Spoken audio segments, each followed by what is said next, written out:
तो जी अस्सलाम वालेकुम, welcome back to my channel. कैसे हैं जी आप सब लोग, my YouTube family, my friends and मेरे प्यारे प्यारे से व्यूवर्स।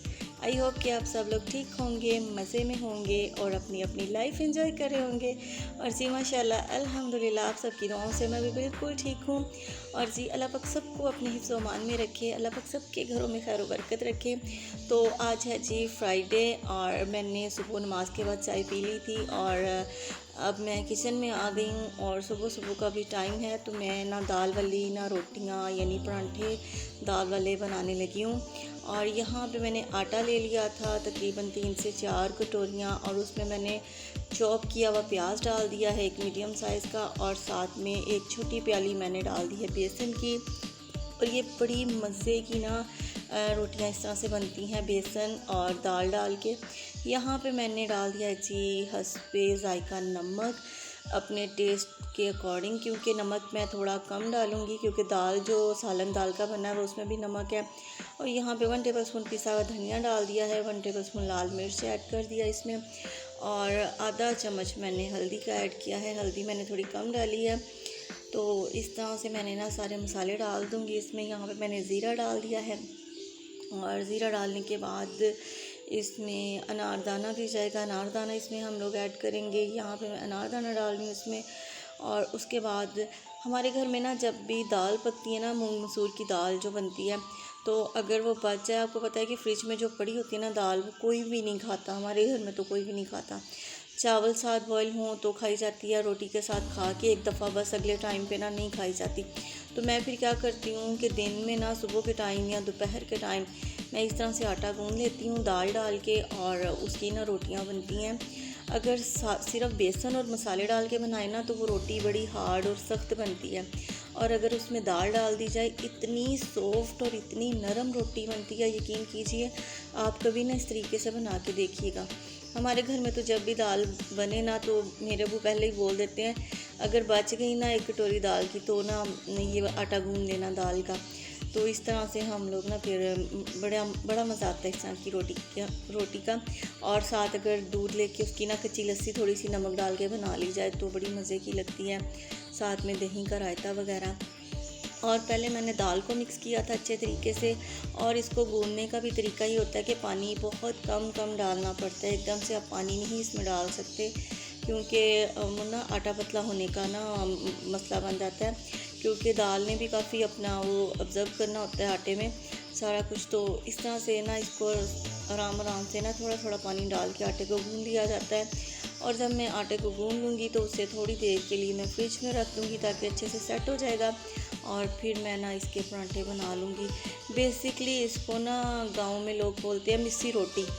तो मिस्सी रोटी ये तंदूर पे भी लगाई जाती है, जो तंदूर होते हैं ना छोटे छोटे से उन्होंने घरों में भी लगाए होते हैं, वहाँ पे भी लगाई जाती है। और ऊपर फिर देसी घी या मक्खन के साथ इसको ना कर दिया जाता है सेट। और अगर घर में हम इस तरह से बना रहे हैं तवे पे, तो हम घी या ऑयल लगा के इसका ना परांठा बनाएंगे। तो जी आटा मैं गूँध चुकी हूँ, देखें इस तरह से कुछ इसकी लुक है। और अब मैं इसको फ्रिज में रख दूँगी। अगर तो आपका आटा थोड़ा सा नरम है तो आप इसे फ्रिज में रख दें, अगर बिल्कुल ठीक आपको लग रहा है तो आप बाहर रूम टेम्परेचर पर भी रख सकते हैं। और मौसम का भी होता है कि अगर मौसम आपका ठंडा है तो आप ना बाहर ही छोड़ दें आटे को 10-15 मिनट के लिए, फिर परांठे बना लें। और अगर बहुत ज़्यादा गर्मी है तो फिर फ्रिज में रखना ज़रूरी हो जाता है 10-12 मिनट के लिए। तो यहाँ पर जी छोटी बहन परांठे बनाने लग गई थी दाल के, और मैंने रायता बना लिया था। बड़े ही मज़े की खुशबू आ रही है इस वक्त ना, और हमारे घर में सब बड़े शौक़ से खाते हैं। जो एक रोटी भी खाने वाला बंदा है ना तो वो भी 2 रोटियां ये वाली खा लेता है, 2 परांठे दही के साथ। और साथ में अगर खीरे वगैरह काटे हों तो बड़े मज़े के लगते हैं। और स्पेशली जब गर्मियों में आम का सीज़न होता है ना तो इसके साथ आम बड़े शौक़ से सब खाते हैं। तो अक्सर आपको सुनने में चाहे अजीब लगे, आप अपने बड़े बुज़ुर्गों से किसी से पूछिएगा कि मिस्सी रोटी और आम का ना कितना ज़्यादा वो है मेल है जी, मिस्सी रोटी और आम का। तो यहाँ पर उसके बाद फ्राइडे था तो मैं आज चली गई थी मार्केट। वैसे तो जो मार्केट है ना बंद होती है, लेकिन मैं मॉल पे गई थी, वो खुले हुए होते हैं। आपको पता है कि 7 दिन मॉल्स जो है ना खुले होते हैं। तो मैंने लिया था अपनी प्रिंसेस के लिए छोटा सा ये जूता, तो पहले मुझे एक और जूता पसंद आया था, लेकिन जैसे ही मेरी इस पे मैंने ना वहाँ पे जो लड़के खड़े होते हैं ना मॉल पे, मैंने उसको बोला कि नहीं ये साइज़ छोटा है, बड़ा साइज़ ला दो। तो वो साइज़ लेने गया था, तो लेकिन उसके आते आते मेरी एक और जूते पे इस वाले पे नज़र पड़ गई। तो मैंने फिर ये वाला लिया अपनी प्रिंसेस के लिए। और मेरी जो बेटी है वो इतनी शरारती है, जो घर से जूता पहन के गई थी वो दोनों पैर उतार के बैठ गई कि अब मुझे नया वाला पहनाओ, नया पहन के घर जाऊंगी। तो ये एक मैंने नाइफ़ ली थी, आई थिंक ये मुझे मिली है 395 की, और बड़ी ज़बरदस्त मुझे लगी थी, अच्छी लगी थी मुझे ना। मेरे पास जितनी भी नाइफ्स हैं ना सारी छोटी थी, मुझे बड़े वाली चाहिए थी कटिंग बोर्ड के लिए। तो यहाँ पे मेरा हेयर ब्रश काफ़ी पुराना हो गया था, हेयर ब्रश एक नया लिया था मैंने। और वैसे भी ना तकरीबन 3 से 4 मंथ के बाद हमें हेयर ब्रश ना चेंज कर लेना चाहिए। बहुत ही ज़्यादा से ज़्यादा भी करें ना तो 6 मंथ के बाद तो लाजमी चेंज करना चाहिए हेयर ब्रश। तो यहाँ पे मेरी बेटी के लिए मैंने ऐनक ली थी, वहाँ पे उसने ना ये ऐनक लगा के देखी और माशाल्लाह माशाल्लाह उसके फेस पे इतनी सूट की थी, इतनी प्यारी लगी थी। तो फिर मैंने वो ली थी उसके लिए। और ये मैंने जी कटिंग बोर्ड लिया है। मेरा जो वुड का कटिंग बोर्ड था वो काफ़ी पुराना हो गया था, और वो ना छोटी बहन ने नीचे वाले कैबिनेट में रख दिया था, तो वो उसकी वजह से ना जैसे वो अजीब सा ना हो गया था, स्मेली सा भी हो गया था, और वो ना अब इस्तेमाल के काबिल नहीं था। तो मैं काफ़ी दिनों से सोच रही थी कि मैं ना कटिंग बोर्ड लेके आऊँगी। तो यहाँ पे मैंने लिया था जी अपनी बेटी के लिए सूट, ये नाइट सूट उसके लिए मैंने लिया था।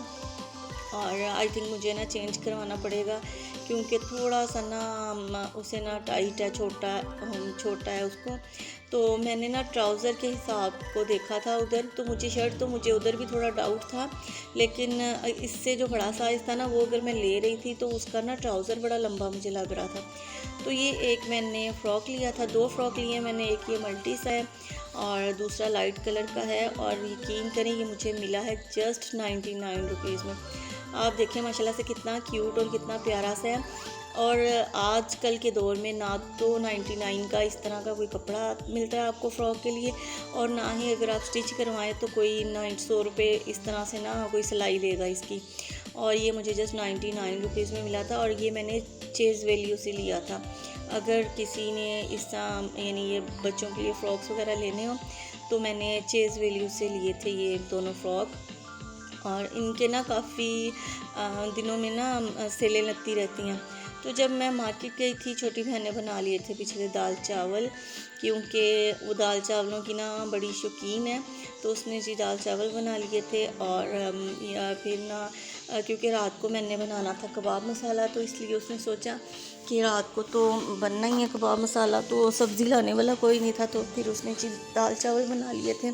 और हमारे घर में जो ना मसर चावल, दाल चावल बड़े शौक़ से खाए जाते हैं, और साथ में अचार हो या इस तरह का कचूमर सैलड कटा हुआ हो तो सभी बड़े शौक़ से खा लेते हैं।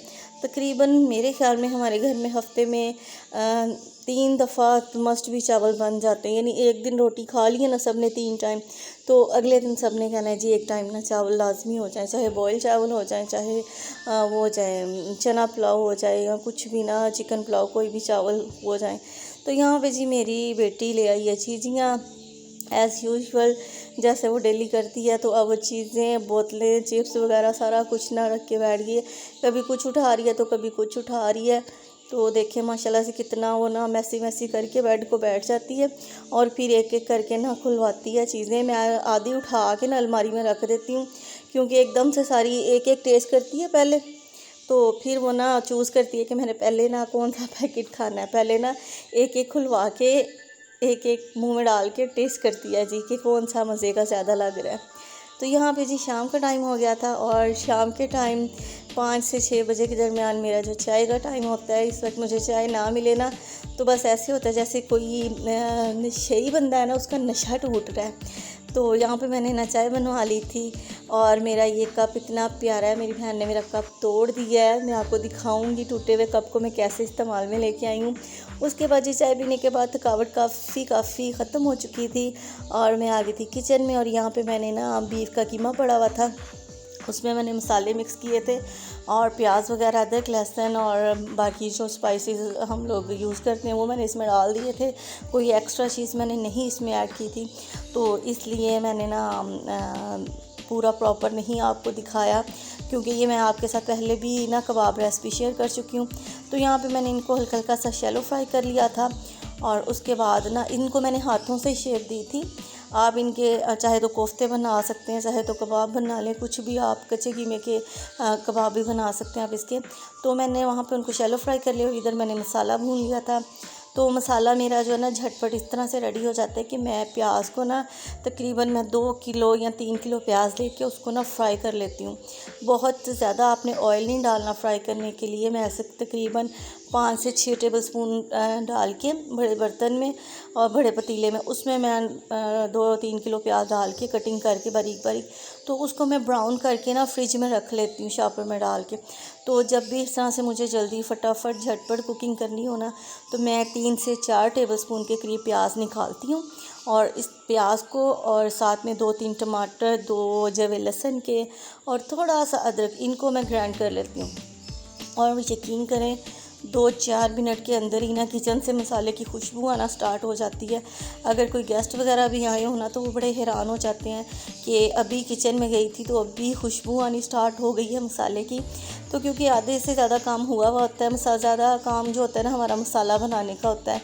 क्योंकि उस वक्त अगर कोई आ जाए तो फटाफट से प्याज काटो, आँखों में भी प्याज जा रहा होता है और अजीब सा वो हो जाता है और टेंशन भी होती है। यहाँ पे मसाला रेडी हो चुका था, उसमें मैंने 2 टेबलस्पून दही ऐड किया है और दही ऐड करें तो मसाले का जो टेस्ट है ना वो बहुत ही ज़बरदस्त हो जाता है।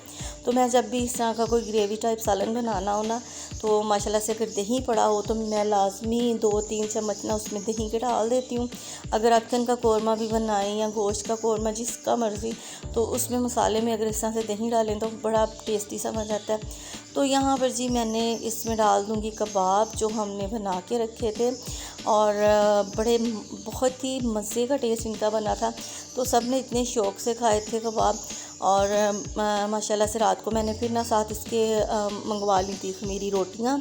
तो क्योंकि इस तरह के सालन के साथ ना खमीरी रोटियाँ या नान बड़े मज़े के लगते हैं। तो यहाँ पर जी हम लोग थोड़ा सा इसको ग्रेवी करेंगे। यहाँ पे मैंने पानी थोड़ा ज़्यादा ऐड किया है क्योंकि ना मैं मीडियम टू लो फ्लेम पे इसको ना कवर करके छोड़ दूँगी ताकि 10 मिनट ये पकता रहेगा और हमारे जो कबाब है ना अंदर तक ना कुक हो जाएंगे अच्छे तरीके से। तो यहाँ पे मैं इसको कवर करके छोड़ दूँगी और जब हमारा जो मसाला है ना बिल्कुल ग्रेवी टाइप हो जाएगा फिर मैं ना चूल्हा बंद कर दूँगी। और माशाल्लाह से बड़े मज़े के बने थे। आप इस रेसिपी को ज़रूर ट्राई कीजिएगा क्योंकि जो आम चीज़ें हैं ना, चिकन हो गया, कौरमा हो गया, कुछ इस तरह की चीज़ें वो तो बनती रहती हैं। तो अगर इस तरह की चीज़ें आप घर वालों को बना के देना तो बड़े शौक़ से खाते हैं। तो यहाँ पे लास्ट पे मैं इसमें डाल दूँगी 1 टीस्पून से थोड़ा सा ज़्यादा मैंने गरम मसाला डाल दिया था। तो यहाँ पर जी तकरीबन रात और शाम मिड का टाइम है, मैं सालन बना के फ्री हुई थी और जब मैं बाज़ार गई थी तो आते हुए मैं दही बड़े ले आई थी। बड़ा दिल चाह रहा था तो दही बड़े खाने को और मुझे था कि अब ना घर जाके कुकिंग भी करनी है, थोड़े से काम भी थे घर के और बहुत लंबा काम था घर आके ना, यानी कि दही बड़े बनाऊँ, सारा काम करूं। तो मैंने फिर ना वहीं से 1 प्लेट ना अपने लिए दही बड़े ले लिए थे क्योंकि और किसी को खाने नहीं थे। मैंने छोटी बहन से पूछा, वो कह रही मेरा जी नहीं चाह रहा, तो मैंने खाने थे तो इसलिए मैंने 1 प्लेट फिर ना उस वक्त बाहर से ले ली थी। और यहाँ पे मैं खा रही दही बड़े, लेकिन यकीन करें घर वाले दही बड़ों का ना बिल्कुल भी मुकाबला नहीं है क्योंकि मैं घर पे बनाती हूँ, वो इतने मज़े के लगते हैं और मेरी बेटी इतने शौक़ से खाती है। तो ये मैंने अपनी बेटी के मुंह में थोड़े से दही बड़े डाले 1 चम्मच और उसने ना ऐसे समझे कि बस मुंह से निकाल ही दिए, उसको ज़रा भी अच्छे नहीं लगे बाज़ार के दही बड़े। और यहाँ पे जी रात का टाइम था, तकरीबन 10 साढ़े 10 बजे का टाइम था और हम खाने लगे खाना। आज हमारा खाना काफ़ी लेट हो गया है। पहले हम लोग ना तकरीबन 9 बजे से पहले खाना खा लेते हैं, लेकिन आज थोड़ा ना बाज़ार के भी काम थे, घर के काम थे और थोड़ा सा ना हमारा जो था ना आज का लेट हो गया था। और इसके साथ मैंने खमीरी रोटियां मंगवाई हैं जो बड़ी मज़े की लगती हैं। तो जी ये था जी आज का फ्राइडे का मेरा व्लॉग। आई होप कि आपको मेरी वीडियो अच्छी लगी होगी और वीडियो अच्छी लगे तो प्लीज़ लाइक ज़रूर किया कीजिए और कमेंट सेक्शन में बताया कीजिए कि आपको आज का व्लॉग कैसा लगा है। तो मिलूँगी मैं आपके साथ नेक्स्ट वीडियो में किसी अच्छी सी रेमेडी, रेसिपी या फिर टिप्स ट्रिक्स के साथ। तब तक के लिए मुझे अपनी दुआओं में याद रखिएगा और मैं आप लोगों को अपनी दुआओं में याद रखूँगी। तो मिलूँगी नेक्स्ट वीडियो में। ओके जी, अल्लाह हाफिज़, बाय बाय। अपना बहुत ख्याल रखिएगा। अल्लाह हाफिज़।